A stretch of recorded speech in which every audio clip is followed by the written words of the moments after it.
이스라엘 들으라 생명의 말씀 야훼님은 우리의 주님이시니. 참여 예수님 안녕하세요. 오늘 성경 맛들이기 다니엘서 1장 1절에서 3장 45절까지 함께 읽겠습니다. 성부와 성자와 성령의 이름으로 아멘. 말씀은 바로 내 곁에 있고 내 입에 있고 내 마음에 있다. 주님 성령의 빛으로 저희 눈을 여시어 주님의 길을 보게 하시고 저희 귀를 여시어 생명의 말씀을 듣게 하소서. 아멘. 성부와 성자와 성령의 이름으로 아멘.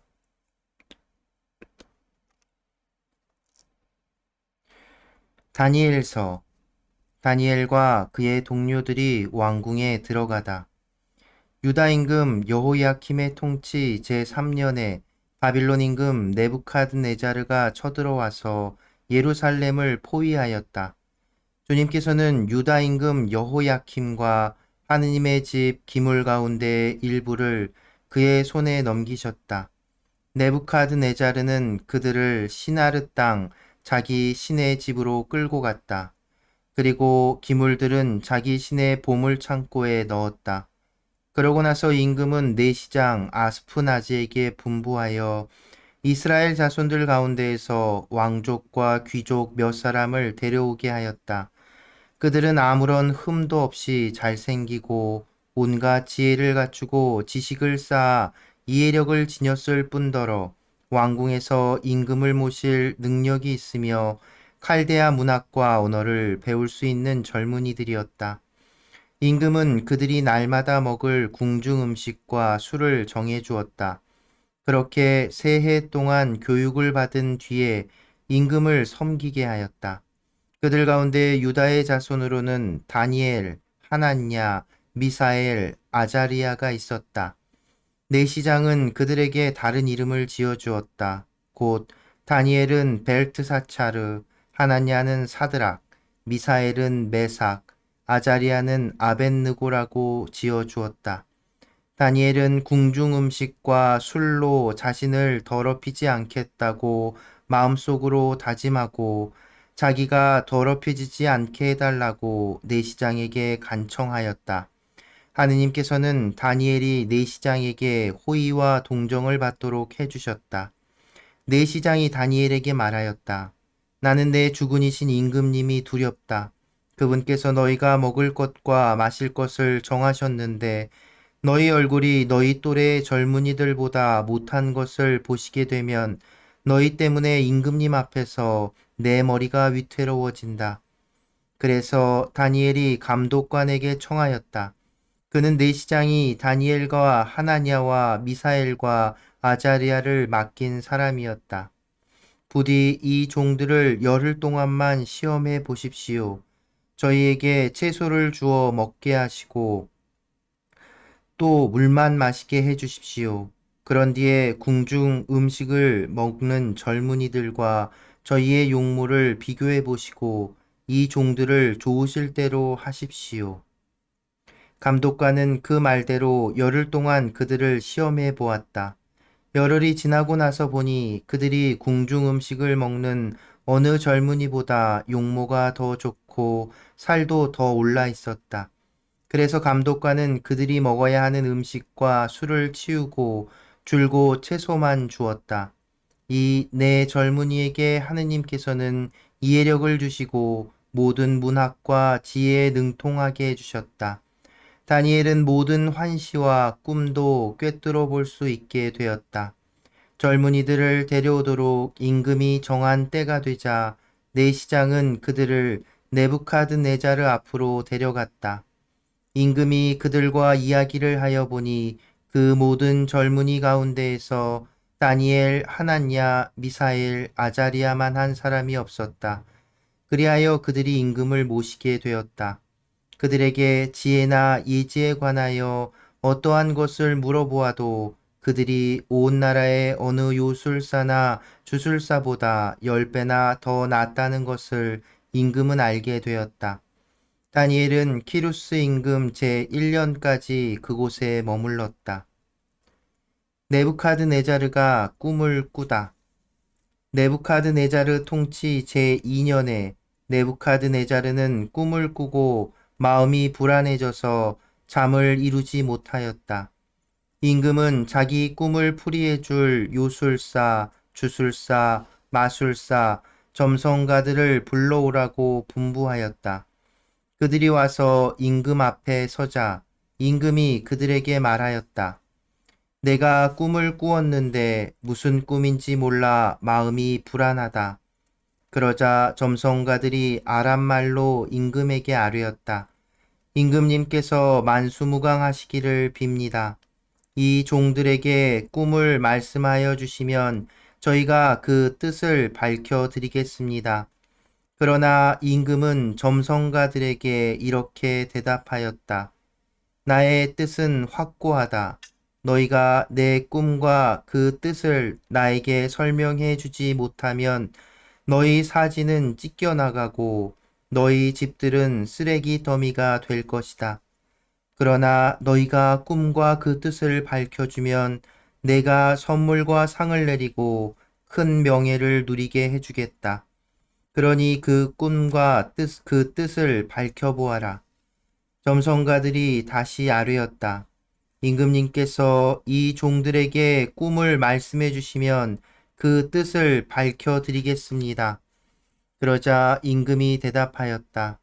너희가 나의 뜻이 확고함을 보고서 시간을 벌려고 한다는 것을 이제 내가 분명히 알았다. 너희가 꿈을 설명해 주지 못하면 너희가 받을 판결은 하나밖에 없다.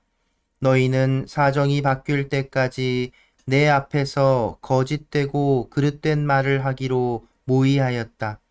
그 꿈을 나에게 말해보아라. 그래야 너희가 그 뜻을 밝힐 수 있는지 내가 알 수 있을 것이다. 점성가들이 임금에게 대답하였다. 임금님께서 요구하시는 대로 그것들을 밝힐 수 있는 이는 세상에 한 사람도 없습니다. 사실 아무리 위대하고 강력한 임금이라 할지라도 이와 같은 일을 어떠한 요술사나 주술사나 점성가에게 물은 적이 없습니다. 임금님께서 물으신 것은 너무 어려워 인간과 멀리 떨어져 사는 신들 말고는 그것을 임금님께 밝혀드릴 수 있는 이가 아무도 없습니다. 이 일 때문에 임금은 분노하고 격분하여 바빌론의 현인들을 모두 죽이라고 분부하였다. 그렇게 어명이 내려 이제 현인들은 처형을 당하게 되었다. 사람들은 다니엘과 그 동료들도 처형하려고 찾아 나섰다. 하느님께서 다니엘에게 꿈을 일러주시다.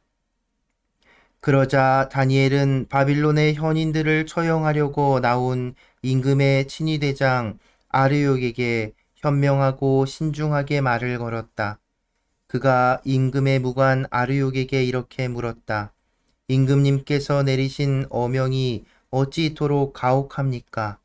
그러자 아르욕이 다니엘에게 사정을 알려주었다. 그리하여 다니엘은 궁궐로 들어가서 꿈의 뜻을 밝혀줄 터이니 시간을 달라고 청하였다. 그런 다음에 다니엘은 집으로 가서 자기의 동료 하나냐와 미사엘과 아자리에게 사정을 알렸다. 또 자기와 동료들이 바빌론의 나머지 현인들과 함께 죽지 않도록 그 신비와 관련하여 하늘의 하느님께 자비를 청하자고 하였다. 그러자 다니엘에게 그 신비가 밤의 환시 중에 드러났다. 다니엘은 하늘의 하느님을 찬미하며 이렇게 말하였다. 지혜와 힘이 하느님의 것이니 하느님의 이름은 영원에서 영원까지 찬미받으소서. 그분은 시간과 절기를 바꾸시는 분, 임금들을 내치기도 하시고 임금들을 세우기도 하시며 현인들에게 지혜를 주시고 예지를 아는 이들에게 지식을 주시는 분이시다. 그분은 심오한 것과 감추어진 것을 드러내시고 어둠 속에 있는 것을 알고 계시며 빛이 함께 머무르는 분이시다. 저희 조상들의 하느님, 제가 당신께 감사드리며 당신을 찬양합니다. 당신께서는 저에게 지혜와 힘을 주셨습니다. 그리고 이제 저희가 당신께 청한 것을 저에게 알려주셨습니다. 임금이 원하는 것을 저희에게 알려주셨습니다. 다니엘이 꿈과 그 뜻을 밝히다. 그리하여 다니엘은 바빌론의 현인들을 죽이라고 임금이 민명한 아르욕을 찾아가서 이렇게 말하였다. 바빌론의 현인들을 죽이지 마십시오. 저를 임금님 앞으로 데려다 주십시오. 그러면 임금님께 꿈의 뜻을 밝혀드리겠습니다. 그러자 아르욕은 다니엘을 임금 앞으로 급히 데리고 가서 이렇게 아뢰었다. 유다에서 온 유배자들 가운데에서 임금님께 꿈의 뜻을 알려드릴 수 있는 사람을 찾았습니다. 임금이 벨트사차르라는 이름을 가진 다니엘에게 내가 본 꿈과 그 뜻을 네가 나에게 알려줄 수 있다는 말이냐 하고 묻자 다니엘이 임금에게 대답하였다. 임금님께서 물으신 신비는 어떠한 현인도 주술사도 요술사도 점술사도 임금님께 밝혀드릴 수 없는 것입니다. 그러나 하늘에는 신비를 드러내시는 하느님께서 계십니다. 그분께서 뒷날 무슨 일이 일어날지 네부카드네자르 임금님께 알려주셨습니다. 임금님께서 침상에 누워 계실 때 머릿속에 나타난 꿈과 환시는 이렇습니다. 임금님께서 침상에 드시자 앞으로 무슨 일이 일어날지 여러 생각이 오갔습니다. 그때 신비를 드러내시는 분께서 앞으로 일어날 일을 임금님께 알려주신 것입니다. 저에게 이 신비가 드러난 것은 제가 다른 모든 사람보다 더 큰 지혜를 가졌기 때문이 아닙니다. 임금님께 꿈의 뜻을 알려드려서 임금님께서 마음에 떠오르는 생각들을 아시게 하려는 것입니다. 임금님께서는 무엇인가를 보고 계셨습니다. 그것은 큰 상이었습니다. 그 거대하고 더없이 번쩍이는 상이 임금님 앞에 서 있었는데 그 모습이 무시무시하였습니다. 그 상의 머리는 순금이고 가슴과 팔은 은이고 배와 넓적다리는 청동이며 아랫다리는 쇠이고 발은 일부는 쇠로 일부는 진흙으로 되어 있었습니다. 임금님께서 그것을 보고 계실 때 아무도 손을 대지 않았는데 돌 하나가 떨어져 나와 쇠와 진흙으로 된 그 상에 발을 쳐서 부수어 버렸습니다. 그러자 쇠, 진흙, 청동, 은, 금이 다 부서져서 여름 타작마당의 겨처럼 되어 바람에 날려가 버리니 그 흔적조차 찾아볼 수 없게 되었습니다. 그런데 그 상을 친 돌은 거대한 산이 되어 온 세상을 채웠습니다. 이것이 그 꿈입니다. 이제 그 뜻을 저희가 임금님께 아뢰겠습니다. 임금님께서는 임금들의 임금이십니다. 하늘의 하느님께서 임금님께 나라와 권능과 권세와 영화를 주셨습니다. 또 사람과 들의 짐승과 하늘의 새를 그들이 어디에서 살든 다 임금님 손에 넘기시어 그들을 모두 다스리게 하셨습니다. 임금님께서 바로 그 금으로 된 머리이십니다. 임금님 다음에는 임금님보다 못한 다른 나라가 일어나겠습니다. 그 다음에는 청동으로 된 셋째 나라가 온 세상을 다스리게 됩니다. 그러고 나서 쇠처럼 강건한 넷째 나라가 생겨날 것입니다. 쇠가 모든 것을 부수고 깨뜨리듯이 그렇게 으깨버리는 쇠처럼 그 나라는 앞에 모든 나라를 부수고 깨뜨릴 것입니다. 그런데 일부는 옹기장이의 진흙으로 일부는 쇠로 된 발과 발가락들을 임금님께서 보셨듯이 그것은 둘로 갈라진 나라가 될 것입니다. 그러나 쇠와 옹기 진흙이 섞여 있는 것을 보셨듯이 쇠의 강한 면은 남아 있겠습니다. 그 발가락들이 일부는 쇠로 일부는 진흙으로 된 것처럼 그 나라도 한쪽은 강하고 다른 쪽은 깨지기가 쉬울 것입니다. 임금님께서 쇠와 옹기, 진흙이 섞여 있는 것을 보셨듯이 그들은 혼인으로 맺어지기는 하지만 쇠가 진흙과 섞여 하나가 되지 못하는 것처럼 서로 결합되지는 못할 것입니다. 이 임금들의 시대에 하늘의 하느님께서 한 나라를 세우실 터인데 그 나라는 영원히 멸망하지 않고 그 왕권이 다른 민족에게 넘어가지도 않을 것입니다. 그 나라는 앞에 모든 나라를 부수어 멸망시키고 영원히 서 있을 것입니다. 이는 아무도 돌을 떠내지 않았는데 돌 하나가 산에서 떨어져 나와 쇠와 청동과 진흙과 은과 금을 부수는 것을 임금님께서 보신 것과 같습니다. 위대하신 하느님께서 앞으로 무슨 일이 일어날지 임금님께 알려주신 것입니다. 꿈은 확실하고 그 뜻은 틀림없습니다. 임금이 다니엘을 중용하다.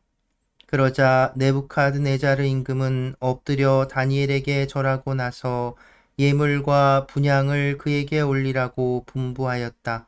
그리고 임금은 다니엘에게 말하였다. 참으로 그대들의 하느님이야말로 신들의 신이시고 임금들의 주군님이시며 신비를 드러내시는 분이시다. 그래서 그대가 이 신비를 드러낼 수 있었다. 그러고 나서 임금은 다니엘의 지위를 높이고 큰 선물을 많이 주었으며 그를 바빌론 지방 전체를 다스리는 통치자이며 바빌론의 모든 현인을 거느리는 총감독관으로 삼았다. 다니엘은 임금에게 청하여 사드락과 메삭과 아벳느고를 바빌론 지방의 일을 맡도록 임명하고 자기는 대궐 문간에서 머물렀다. 네부카드네자르가 금상에 경배하라고 명령하다.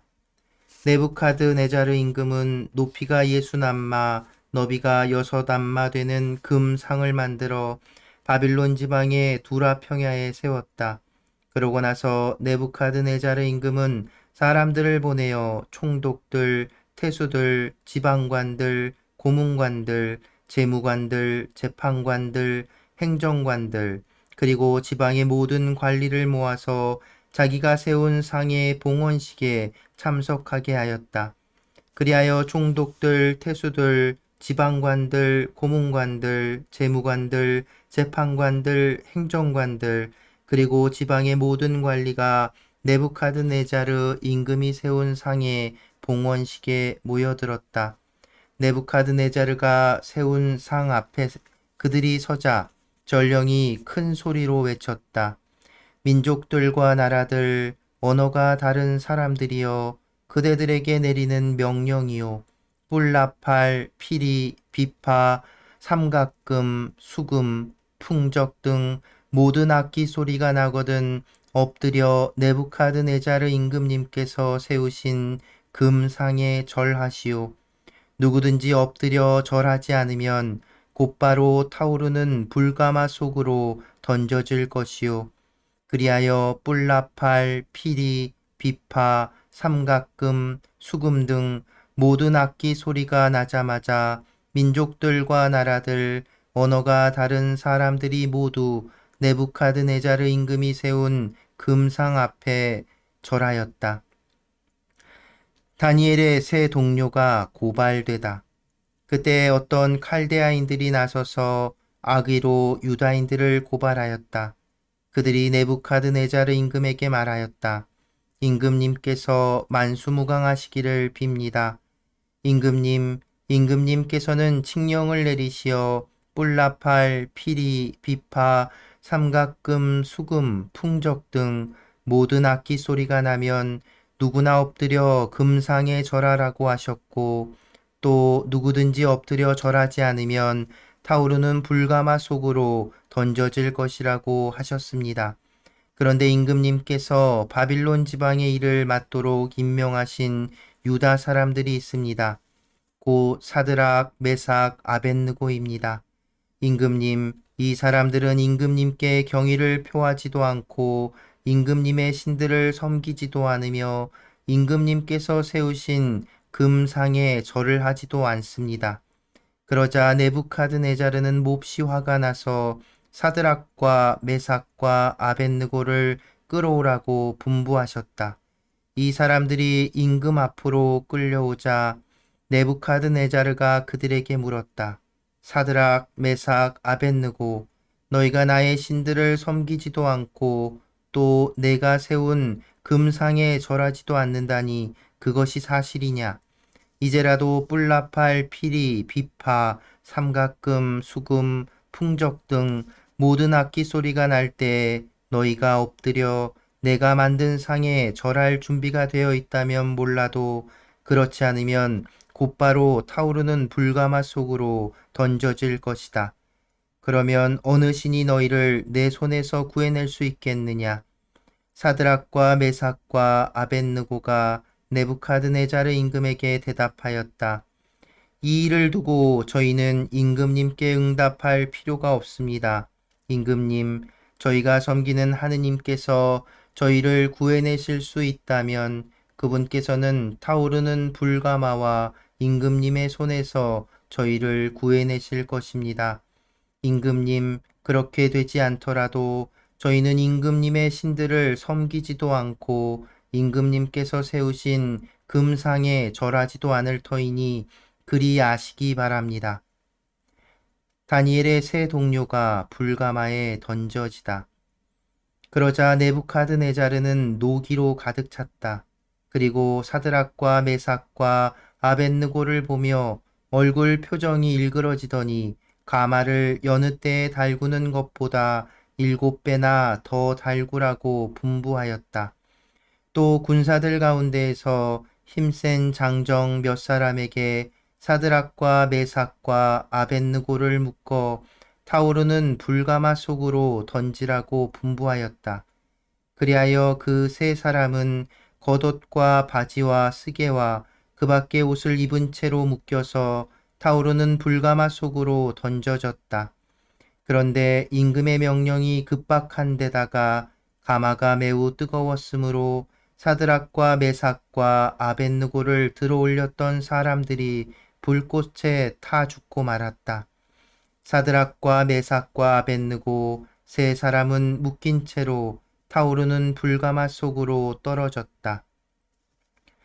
아자르야의 노래. 그러나 그들은 하느님을 찬송하고 주님을 찬미하며 불길 한가운데를 거닐었다. 그리고 아자리아는 불 한가운데에 우뚝 서서 입을 열어 이렇게 기도하였다. 주 저희 조상들의 하느님 찬미 받으소서, 칭송 받으소서. 당신의 이름은 영원히 영광 받으소서. 저희에게 하신 모든 일마다 당신께서는 의로우시고 당신께서 하신 일은 모두 진실하며 당신의 길은 다 올바릅니다. 당신의 판결은 모두 진실입니다. 그 모든 것을 저희에게 저희 조상들의 거룩한 도성 예루살렘에 내리실 적에 당신께서는 진실하게 판정하셨습니다. 저희의 죄를 보시고 당신께서는 진실이 판결하시어 그 모든 것을 내리셨습니다. 저희는 당신에게서 멀어져 죄를 짓고 법을 어겼습니다. 정녕 저희는 모든 일에서 큰 죄를 지었고 당신의 계명들에 순종하지 않았습니다. 저희는 그것들을 따르지도 않고 잘 되라고 저희에게 명령하신 대로 하지도 않았습니다. 그러므로 저희에게 내리신 그 모든 것, 저희에게 하신 그 모든 것을 당신께서는 진실한 판결에 따라 행하셨습니다. 당신께서는 저희를 무도한 원수들, 가장 가증스러운 반역자들, 불의한 임금, 온 세상에서 가장 사악한 임금에게 넘기셨습니다. 이제 저희는 입을 열 수도 없습니다. 당신의 종들과 당신을 경배하는 이들에게는 수치와 치욕뿐입니다. 당신의 이름을 생각하시어 저희를 끝까지 저버리지 마시고 당신의 계약을 폐기하지 마소서. 당신의 벗 아브라함, 당신의 종 이삭, 당신의 거룩한 사람 이스라엘을 보시어 저희에게서 당신의 자비를 거두지 마소서. 당신께서는 그들의 자손들을 하늘의 별처럼 바닷가의 모래처럼 많게 해 주시겠다고 약속하셨습니다. 주님, 저희는 모든 민족들 가운데에서 가장 작은 민족이 되었습니다. 저희의 죄 때문에 저희는 오늘 온 세상에서 가장 보잘것없는 백성이 되고 말았습니다. 지금 저희에게는 제후도 예언자도 지도자도 없고 번제물도 희생제물도 예물도 분향도 없으며 당신께 제물을 바쳐 자비를 얻을 곳도 없습니다. 그렇지만 저희의 부서진 영혼과 겸손해진 정신을 보시어 저희를 순양과 황소의 번제물로 수만 마리의 살찐 양으로 받아주소서. 이것이 오늘 저희가 당신께 바치는 희생 제물이 되어 당신을 온전히 따를 수 있게 하소서. 정녕 당신을 신뢰하는 이들은 수치를 당하지 않습니다. 이제 저희는 마음을 다하여 당신을 따르렵니다. 당신을 경외하고 당신의 얼굴을 찾으렵니다. 저희가 수치를 당하지 않게 해 주소서. 당신의 호의에 따라 당신의 크신 자비에 따라 저희를 대해 주소서. 당신의 놀라운 업적에 따라 저희를 구하시어 주님 당신의 이름을 영광스럽게 하소서. 당신의 종들에게 악행을 저지른 자들은 부끄러운 일을 당하고 모든 권세와 세력을 빼앗긴 채 권력이 꺾인 채 수치를 당하게 하소서. 그리하여 당신께서 주님이심을 하나뿐인 하느님이심을 온 세상에서 영광스러운 분이심을 그들이 알게 하소서. 성부와 성자와 성령의 이름으로 아멘. 말씀은 내 발의 등불이요 나의 길의 빛이옵니다. 주님, 저희가 성경을 생명의 말씀으로 믿고 기도하며 살고 선포하게 하시어 언제나 성령 안에서 평화와 기쁨을 누리게 하소서. 아멘. 성부와 성자와 성령의 이름으로 아멘. 참여 예수님 안녕하세요. 네, 오늘부터 다니엘서를 함께 읽게 됩니다. 이 다니엘서는 좀 복잡해요. 그리고 그러니까 이제 일정에 따라서 좀 한 번에 읽게 되는 양이 많을 텐데 그래도 이야기가 이제 설화 형식이고 재미가 있으니까 여러분들 읽기는 그렇게 어렵지 않으실 겁니다. 이 다니엘서는 좀 이렇게 복잡한데요. 일단 이 다니엘서가 쓰여진 언어를 보면 히브리말, 아람말, 그리스말이 이 세 가지를 들 수 있어요. 일단 원어는 히브리말과 아람말이라고 할 수 있을 겁니다. 그래서 유대인들의 이 이스라엘 사람들의 유대인들의 정경, 유대인들의 성경에는 이 히브리말과 아람말로 된 부분만 그 자기들의 성경, 그것도 그 위치도 우리가 앞서 읽었던 에스텔기 있죠? 에스텔기처럼 이제 성문서, 예언서가 아니라 성문서로 분류를 해서 그 뭐죠? 에스텔기 다음에 위치를 두고 있습니다. 그런데 이제 우리 가톨릭에서 사용하고 있는 그리스도교에서 쓰고 있는 이제 그리스말 경전, 그리스말과 라틴말 경전에서 보면 히브리말과 아람말 그거에 덧붙여서 추가된 그리스말로만 되어 있는 부분들이 있어요. 그러니까 그리스말은 히브리 성경을 번역한 건데 히브리 성경에는 없고 그리스말로 번역한 그 그리스말 성경에는 있는 부분이죠. 바로 오늘 그 중에 하나가 오늘 읽은 이제 3장의 아자르의 노래라고 하는 이제 아자르야가 그 하느님 불구덩이에서 하나님께 기도한 그 시 있죠. 그 기도문 그건 이제 그리스 말로만 되어 있고 히브리 말에는 없는 부분이에요. 그래서 일단 이렇게 이제 이게 이제 그러니까 그래서 이 세 언어가 이게 그리스 말은 그렇게 첨부된 내용들이 있는 거고, 또 전체 그 그리스 말로 된 부분을 빼더라도 히브리어 성경에서도 보면 시작은 히브리 말로 했다가 중간에 본문은 아람 말로 쓰여져 있고, 그리고 나선 다시 히브리 말이 나오고 이런 식이에요. 그러니까 구성을 보면 어, 서론과 결론 부분은 히브리 말로 쓰여져 있고, 본문은 본 그 이야기는 아람 말로 쓰여져 있다는 거죠. 그러니까 이것 역시도 유추해 보면 아람 말로 전해지는 이 전승이 하나 있고, 거기에 이제 그 설명을 첨부한 서론과 그 결론격의 설명이 붙어 있는 이런 형태에 있다는 거죠. 거기에 이제 또 그리스 말로 번역하면서 또 뭐가 첨부되고 복잡하죠. 이제 다니엘리언서는 이제 그렇게 복잡하게 되어 있다는 거 그 생각하시면 그 정도만 알고 계시면 되고, 그래서 여러분 지금 우리 성경에는 제2 경전이라는 게 없이 그냥 우리가 가톨릭에서 인정하는 경전이기 때문에 제2 경전이라는 표현을 이제 사용하지 않고, 에스텔기도 그렇고 다니엘서도 다 여기에 들어가 있죠. 근데 여러분 기억해 보시면 예전 성경에는 제2 경전이라는 부분이 따로 있었어요. 그래서 거기에 에스테르기의 일부하고, 그리고 이 다니엘서에서 아까 얘기한 그리스 말 번역본에만 있는 부분들, 그러니까 히브리 말로 된 건 앞에 있고, 그 그리스 말로 된 부분은 제2경전이라 그래서 뒤쪽에 따로 떨어뜨려져 있는 이런 복잡한 구조를 가지고 있었는데, 지금 우리는 그 그리스 말 성경의 순서를 그대로 따라서 제2경전이라는 표현을 없애고 그냥 현재 우리가 보듯이 1장부터 14장까지 다니엘서 전체를 한 권으로 이제 보고 있는 겁니다. 복잡하죠? 그러니까 그게 다니엘서가 이렇게 복잡하게 여러 가지 언어로 되어 있고, 예전에 제2경전이라고 빼놨던, 그러니까 히브리 사람들이랑 또 그 개신교에서는 인정하지 않는, 성경으로 인정하지 않는 거예요. 근데 가톨릭에서는 성경으로 인정하는 제2경전이라고 하는 부분이 있다는 것.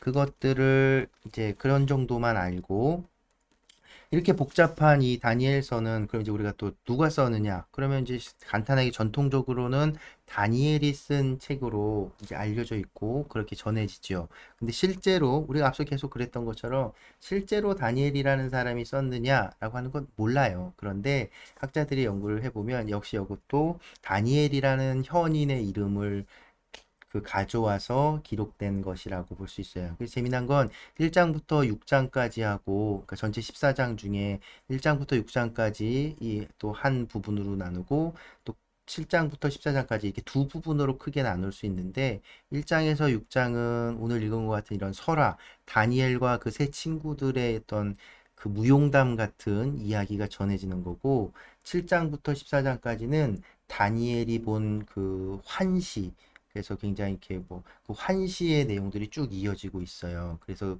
그 1장부터 6장까지에는 다니엘이 3인칭으로, 그러니까 다니엘이 어떤 등장인물로 등장한다면, 7장부터는 다니엘이 1인칭으로 나 다니엘이 본 환시 이렇게 말한다라고 하면서 이렇게 구분되는 부분들. 그러니까 다니엘서는 굉장히 복잡한 거예요. 한 번에 쓰여진, 뭐 성경이 다 그렇죠. 한 번에 쓰여진 것도 아니었던 거고, 여러 가지 언어가 막 뒤섞여 있고, 그러다 보니까 이건 어떤 한 시대에 쓰여졌을 거라고 보여지기 어렵고, 그런 어떤 그 전승들을 모아서 어느 한 시점에 이렇게 지금 오늘날 우리가 보는 모습으로 완성했을 것이다라는 기본 틀을 가지고 있고, 그래서 근데 내용을 보면 내용상 다니엘서는 우리가 지금 예언서를 통해서 쭉 읽었던 예루살렘이 함락하고 유배에 가 있는 그 바빌론 왕국 치하, 느부갓네살 치하에서 벌어진 다니엘이라는 사람과 그 세 친구에게 있었던 일로 이렇게 그려져 있지만,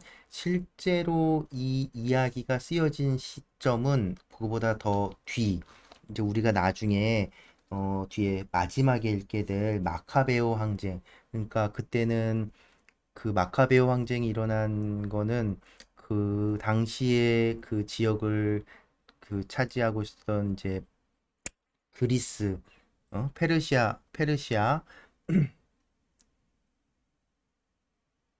페르시아도 아니고 그리스. 네, 시리아와 같은 그리스가 제국을 이뤄서, 그러니까 누구죠? 그 유명한 우리 알렉산더 대왕이 세운 그 제국, 그 시야쯤이라고 볼 수 있을 거예요. 그러니까 기원전 2세기. 바빌론 그때는 기원전 6세기라고 하면, 어, 6세기, 예, 라고 하면, 이때는 이제 기원전 2세기까지 쭉 한 400년 정도 차이가 나는 그때 시기. 그때 또 굉장히 엄청난 그 박해가 일어나거든요. 그,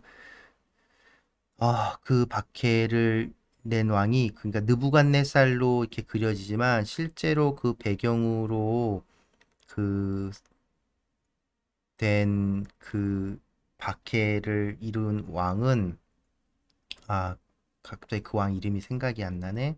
잠시만요.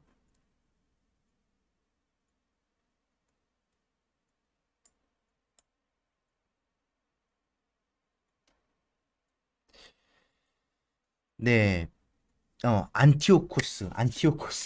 안티오코스 임금의 박해로 인해서 그 항쟁이 일어난 게 이제 마카베오 항쟁이라고 볼 수 있는데요. 그래서 이 다니엘서는 마카베오 항쟁이 일어나기 전, 마카베오서가 쓰여진 그 마카베오 항쟁이 일어나기 전, 이 박해 시기쯤이라고 이제 유출하는 거예요. 그러니까 이 박해 시기에 그 안티오쿠스라는 박해자를 거슬러서, 그러니까 그 내용들이 오늘 읽은 그 부분에서도 보면 이제 그 뭐랄까, 이스라엘의 유대인의 그 정체성을 잃지 않으려고 음식이나 뭐 이런 것들, 그리고 임금이 그 상에다가 절하라고 하는 이런 것들 이야기가 나오잖아요. 그러니까 박해에서 일어난 그런 일들을 이제 꼬집어서 말하는데, 그 시기에 안티오쿠스 임금을, 그 시대 배경을 그대로 해서 글을 쓰면 어떻게 되겠어요? 잡혀가고 큰일 당하겠죠. 그러니까 400년쯤 전에 일어난 이 느부갓네살 왕이 이 유배 시기에 했던 일로 꾸며낸 거예요. 그래서 그 주인공을 다니엘이라고 하는, 그리고 다니엘이라고 이제 예언서에 포함되어 있지만, 실제로 다니엘이라는 예언자가 있었느냐라고 하면 그것은 알 수가 없어요. 그러니까 다른 구약 성경의 다른 예언서들에서 예언서들의 이름이 쭉 언급이 되는데, 거기에 다니엘이란 이름은 등장하지를 않거든요. 그래서 그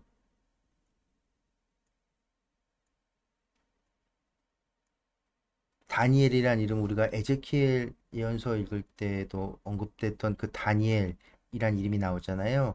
그러니까 그 현인으로서 널리 알려진 이름이었던 거예요. 그래서 그 다니엘이라는 사람을 이제 차용을 해서 이제 이야기를 이렇게 만들어낸 거라고 볼 수도 있겠죠. 그래서 역사적인 이 그 유배 시기의 어떤 역사적인 상황들, 당장 1장 1절에서 언급하는 이 연도가 나오는데, 뭐 유다 1장 1절에 여호야김의 통치 제3년에 쳐들어와서 예루살렘을 포위했다는 게, 이게 실제 열왕기의 내용하고 좀 어긋나요. 틀려요. 그러니까 이런 것들을 보면서, 그러니까 다니엘서는 실제로 일어났던 일을 전하기 위한 어떤 다큐멘터리 역사책이 아니라, 그 안티오코스, 기원전 2세기에 안티오코스 임금의 박해 때 이스라엘 사람들에게 그 야훼 신앙, 하나님께 대한 이 신앙을 잃지 말라고, 용기를 가지라고 이렇게 전해준, 만들어진 이야기라고 볼 수 있는 것이죠. 이게 설명하기가 쉽지가 않네요. 이게 설명이 됐는지 모르겠습니다. 그래서 다시 한번 정리를 해보면, 다니엘서는, 그래서 이 아람말로도 쓰였고 이렇게 복잡한 게, 이제 아람말은 이제 그 고대 근동, 그 시리아 쪽의 말이거든요. 그래서 이 사실은 유대인들은 아람말과 히브리 말을 다 썼다고 해요. 그 근동에서 이제 통용되는 공용어 같은 거가 아람어라고 할 수 있겠죠. 아무튼 이제 그런 그 어떤 제국의 상황 하에 있는 거고, 그 안티오코스 왕의 박해를 이겨내자고 그 이스라엘 사람들에게 신앙의 그 힘을 키워주기 위해서 쓰여졌고, 그래서 직접적으로 그 시대를 이해하지 못하고 400년 전인 이 느부갓네살 왕 바빌론 시대의 일인 것처럼 이야기를 꾸며서 환시도 막 하고 그러면서 당시의 상황들을 막 빗대서 이런 음식에 관련된 거나 상에 인사를 하는 거나 이런 것들이 다 그 당시에 일어난 나중에 이제 우리가 그 마카베오서를 읽으면은 이제 그런 내용들이 또 나올 수 있게 될 거예요. 이렇게 해서 그런 것들을 통해서 이제 돌려서 현재 그 박해자 왕을 이제 돌려서 지적하는 그런 형태라고 보실 수 있겠습니다. 무슨 얘기인지 아시겠죠? 그래서 이건 실제로 유배 시대에 있었던 일, 유배 시대의 어떤 이스라엘의 어떤 신앙이 아니라 오히려 그 더 후대에 그 유배 시대를 겪었던 것들을 통해서 이스라엘에게 야훼 신앙을 잃지 마라, 그 정체성을 잃지 말라는 그런 가르침을 주기 위해서 이렇게 쓰여진 책이라고 생각하시면 되겠습니다. 그래서 이런 것들을 알 수 있는 것들이 아무튼 그 예언서들의 목록에 예언자들의 이름을 쭉 내려가는 목록에 다니엘 예언자의 이름은 나와 있지 않아요. 그런데 마카베오서에 나중에 보시기에는 나오겠지만 마카베오서에서는 이 다니엘서의 내용이 언급이 되거든요. 그러니까 그런 걸 유추해 보면 이 다니엘서라는 건 마카베오서가 쓰여지긴 마카베오 항쟁이 있기 전에 적어도 그 전에 쓰여졌고 또 예언서들은 이제 이 바빌론 그 시기 지나면 이제 예언 활동이 또 끊기거든요. 그래서 12소 예언서들 그보단 뒤에 이렇게 자리하게 되는 이제 그런 것들을 이제 증거로 이제 학자들이 되기도 하는데요. 이거는 이제 이런 정도로만 얘기 알고 계시고, 그러니까 다니엘서가 가지고 있는 이제 독특함 때문에 이렇게 좀 복잡하고 이걸 간단하게 설명하기가 쉽지가 않은데 지금 제가 나름대로 정리한 요 정도의 어떤 기본 그 바탕을 가지고 이제 우리가 다니엘서를 읽게 되면 괜찮으실 거예요. 그러니까 다니엘서 역시도 에스테르기나 아니면 토비기처럼 실제 있었던 일을 다룬다기보다 이 글이 쓰여진 당대의 사람들에게 하느님에 대한 신앙이 어때야 하는지 교훈을 주기 위한 그 가르침을 주고 그 힘을 주기 위해서 그러니까 쓰여졌다는 것을 그러니까 더군다나 이 다니엘서는 박해 시기에 박해를 겪어내야 하는 사람들에게 용기와 희망을 주기 위해 힘을 주기 위해 쓰여졌다는 것 그것을 가지고 이제 읽어 나가시면 이제 이 다니엘서를 읽는데 큰 문제 없이 이렇게 잘 그 속뜻들을 이렇게 찾아가면서 읽어 나갈 수 있을 거예요. 그래서 1장에서 죄송합니다. 1장에서는 이제 다니엘과 그 누구죠? 새 친구들이 등장해서 그들이 이제 유배 상황에서 그래도 이렇게 굉장히 뭐랄까요? 성공하게 되는 이야기가 1장, 2장에서 이렇게 다루어지지요.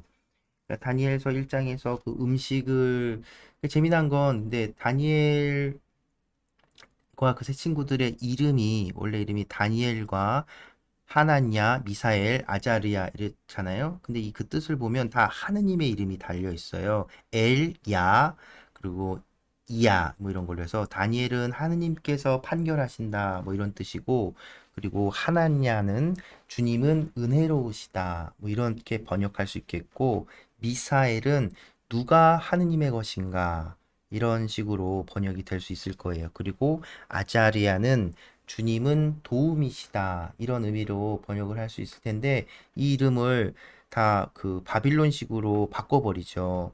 뭐냐면, 다니엘은 벨트사차르, 그리고 하나냐는 사드락, 미사엘은 메삭, 그리고 아자리아는 아벤느고라는 이름을 바뀌는데, 이게 무슨 뜻인지 정확하게 알 수는 없지만, 이건 역시도 뭐냐면, 이 바빌론식 이름에는 다 바빌론 신들의 이름이 있어요.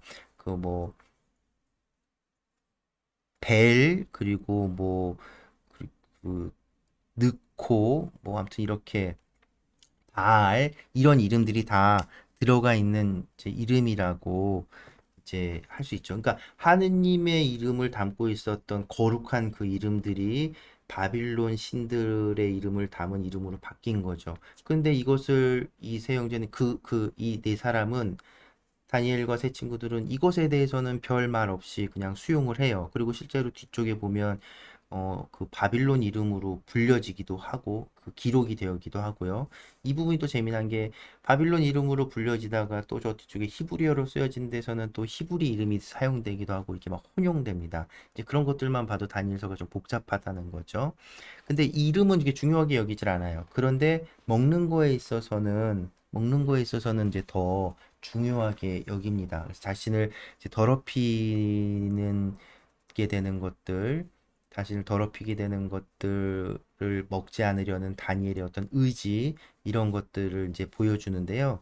그러니까 여기서 이게 중요한 건 뭐냐면, 그래서 이제 그 무엇을 먹지 말아야 하느냐, 무엇을 먹지 말아야 하느냐, 이게 중요한 게 아니에요. 일단은 이 다니엘서에서 통해서 드러나는 건 뭐냐면, 그러니까 그 뭐랄까요? 하느님의 통치가 더 위대하다는 겁니다. 왜냐면 다니엘서를 작성한 그 시기는 이미 바빌론 왕국은 무너져 있잖아요. 그리고 뒤에 2장에 나온 꿈 이야기도 그 바빌론 왕국 이후에 그 왕국들 무너지고 하는 것들을 다 본 이 저자가, 그러니까 이 왕국이 제국 당시에는 뭐 그러니까 엄청나게 뭐 큰 권세를 가졌어도 결국 그것들 다 주관하는 건 하느님이시다라는 것이죠. 그래서 다니엘이 가지고 있는 태도는 뭐냐면, 어떤 역경이나 어떤 그런 어려움이 있다고 하더라도 상관이 없다는 거예요. 중요한 건 하느님께서 심판하시는 거예요. 하느님께서 판결하시고 하느님께서 판단하시는 거죠.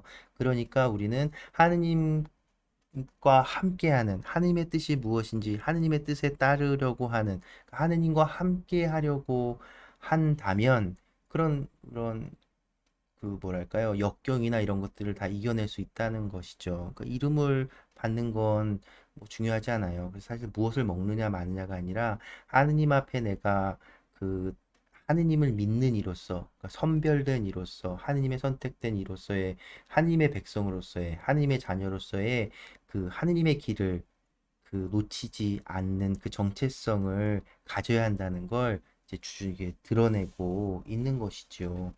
왜냐면 뒤에 2장에서는 계속 바빌론에 막 재상이 되고 막 그러잖아요. 그러니까 그 복잡한 정치 체제 뭐 이런 것들이 중요한 것이 아니라, 더 중요한 것은 그런 무너지는 임금들의 권세, 세상의 권세가 아니라 하느님의 심판과 하느님의 뜻. 그래서 하느님과 함께 하느냐,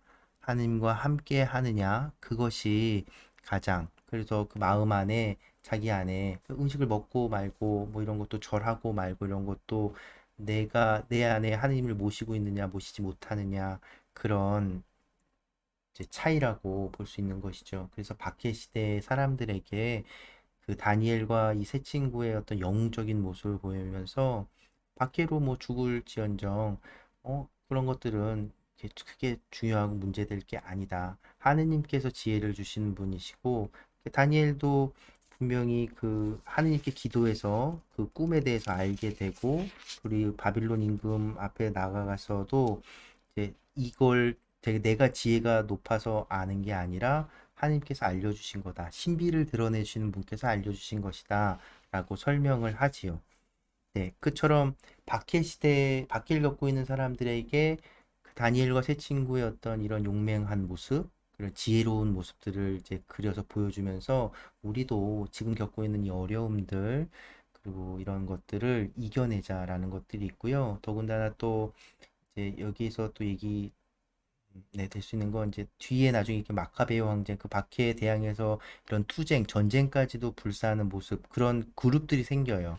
근데 이제 여기서 유다이즘의 시작이라고 볼 수 있는데, 그래서 유다이즘의 여러 가지 분파, 우리가 알고 있는 사두가의 파니, 뭐 이런 SN의 파니, 뭐 이런 것들 있잖아요. 그러니까 이런 하느님 야훼 신앙을 지켜내는 그 방법으로서 달리한 여러 가지 파벌들이 생겨요. 그 중에는 이제 그 마카베오 항쟁을 일으킨 마카베오 가문 사람들처럼 투쟁으로, 폭력으로 그걸 뒤집자라는 그런 그룹도 있고, 근데 오히려 다니엘서를 쓴 이 그룹은 오히려 그 평화로운, 그러니까 중요한 건 그런 정책이나 왕이 누구냐가 아니라 우리가 하느님을 잃지 않고 하느님과 함께 걷고 있다면 아무런 문제될 것이 없다라는 그 평화적인 그 펴는 사람들, 뭐 이렇게 구분되는 이런 부분들도 볼 수 있습니다.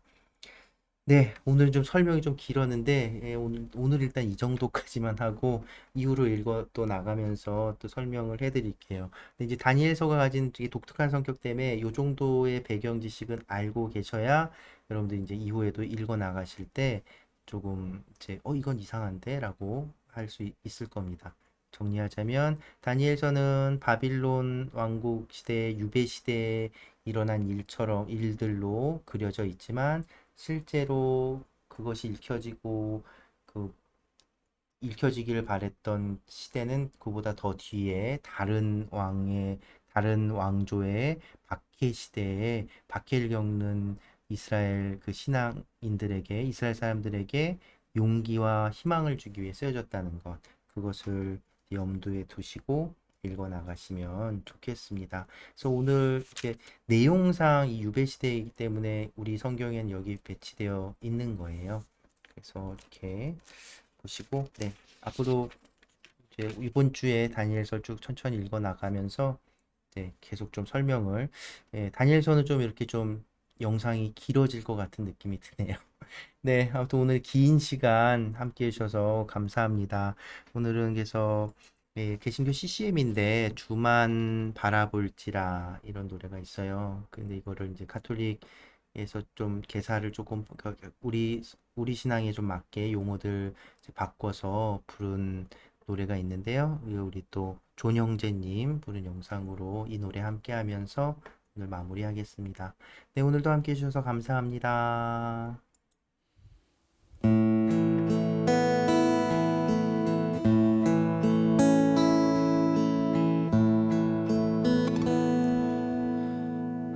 하느님의 사랑을 사모하는 자, 하느님의 평안을 바라보는 자, 너의 모든 것 창조하신 우리 주님이 너를 얼마나 사랑하시는지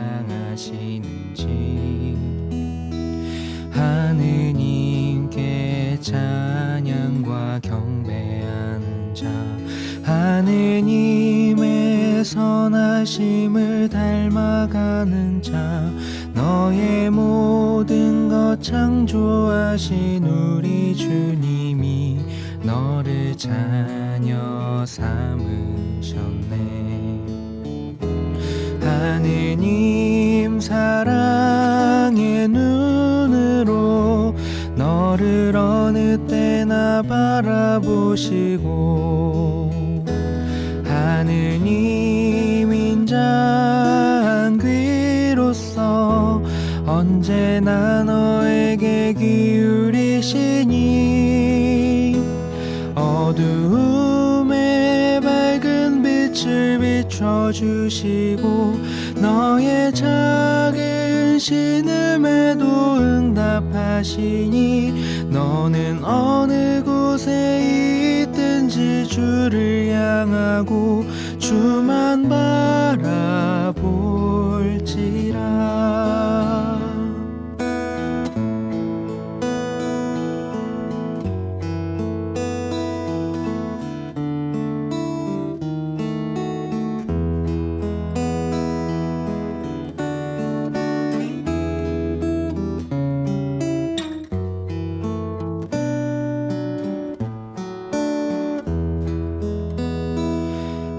하느님의 사랑을 사모하는 자, 하느님의 평안을 바라보는 자, 너의 모든 것 창조하신 우리 주님이 너를 자녀 삼으셨네.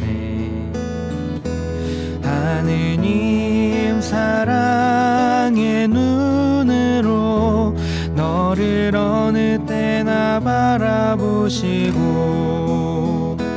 하느님 인자한 귀로서 언제나 너에게 기울이시니 어두움에 밝은 빛을 비춰주 주시고 너의 작은 신음에도 응답하시니 너는 어느 곳에 있든지 주를 향하고 주만 바라볼지라 주만 바라볼지라